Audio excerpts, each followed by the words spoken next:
দেখছেন, তুই তো আমাদের খুব ভালো বন্ধু, তোর একটা ভালো বিয়ে হলো, তারপরে ছাড়াছাড়ি হয়ে গেল, আমাদেরও তো খারাপ লাগে বল। সেই জন্যই বলছি। বারবার এক কথা কেন বলছিস? কেউ আমাকে ছাড়েনি।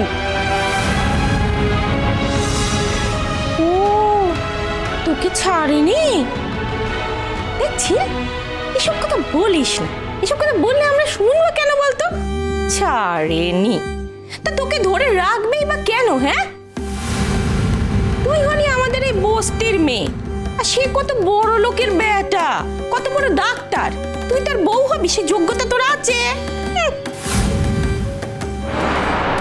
ভেবেছিলাম আমরা সবাই তুই একটুখানি তোর সবকিছু দিয়ে টিয়ে ছেলেটাকে একেবারে বশ করে রাখতে পারবি।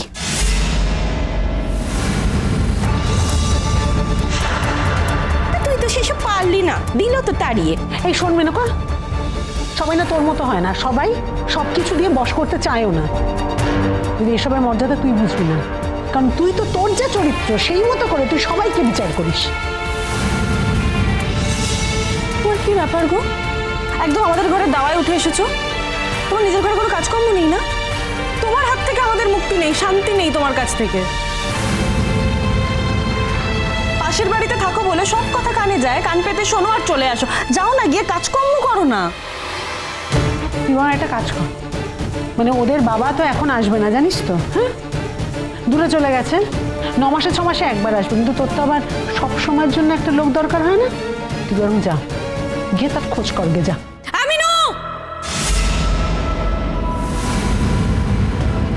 চেঁচাচ্ছিস কিসের জন্য? আমার মেয়ের সম্পর্কে খারাপ কথা বললে আমিও তোর সম্পর্কে খারাপ কথা বলবো। তাছাড়া কি বলতো, তোর কোন পাকা ধানে মই দিয়েছে মেয়েটা? তাহলে তুই কেন এখানে যেচে পড়ে এসে অপমান করছিস? যা না, যা নিজের ঘরে যা, যা।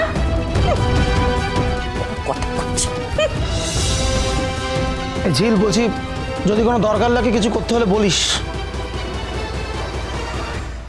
দয়া কর আমার ওপর, আমি ক্ষমা চাইছি। আমার জন্য কাউকে কিচ্ছু করতে হবে না, আমি একদম ঠিক আছি। তবে হ্যাঁ, একটা কথা, যদি ডাক্তারবাবুর কোনো ক্ষতি হয় না তোদের জন্য, আমি কিন্তু কাউকে ছাড়বো না। আমার আসল রূপ তখন দেখতে পাবি, আমি কি জিনিস সেটা তখন বুঝতে পারবি, তাই সামলে। আমি তো আমার ছেলেটাকে চিনি, আমি বুঝতে পারি যে ওর না মন পড়েছিল ওই মেয়েটার উপরে।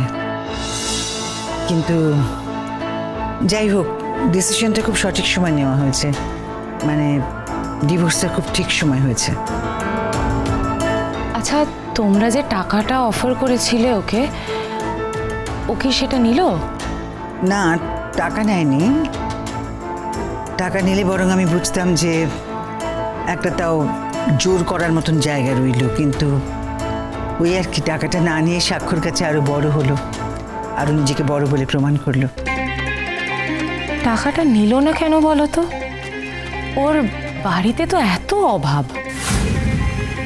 ওই আর কি, দেখো ও কি ভাবছে মনে মনে, মানে মনের কথা তো ঠিক বোঝা যায় না। না ভোলে বাবা পার করেগা, সোম থেকে রবি প্রতিদিন বিকেল 5:30টায় স্টার জলসায় ও জিও হটস্টারে।